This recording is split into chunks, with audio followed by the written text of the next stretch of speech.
Hi friends, good morning అందరికీ. ఈరోజు మా ఇంట్లో సేమియా ఉప్మా ఎలా చేయాలో చూద్దామా. ముందుగా వేడి చేసుకున్న ఆయిల్లో చిటికెడు ఆవాలు, చిటికెడు జీలకర్ర వేసుకోవాలి.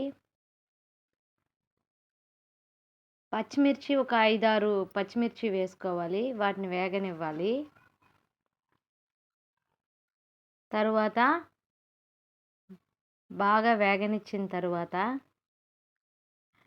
నేనైతే 3 ఆనియన్స్ తీసుకున్నాను.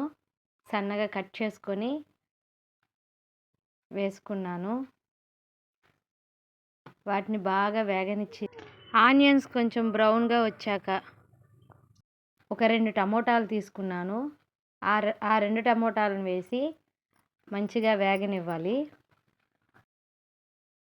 పచ్చిగా దంచుకున్న అల్లం పేస్ట్ వేశాను. అలాగే 3 రెమ్మలు కరివేపాకును కూడా వేశాను. బాగా వేయించిన తర్వాత 3 కప్పులు వాటర్ పోయాలి.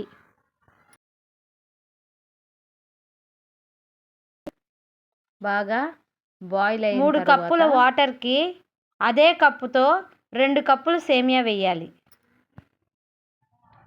బాగా ఉడికిన తర్వాత 20 నిమిషాల్లో సేమియా ఉప్మా రెడీ అయిపోయింది.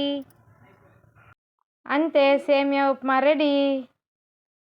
కొద్దిగా లాస్ట్లో కొత్తిమీరను గార్నిష్గా చేసి ప్లేట్లో సర్వ్ చేసుకొని సేమియా ఉప్మాకు కాంబినేషన్గా మిర్చి పచ్చడి, ఆనియన్ పెట్టుకుంటే చాలా బాగుంటుంది. నచ్చితే మీరు ట్రై చేయండి. Thank you, bye. ఎలా ఉందో ఒకసారి టేస్ట్ చూసి చెప్తాము.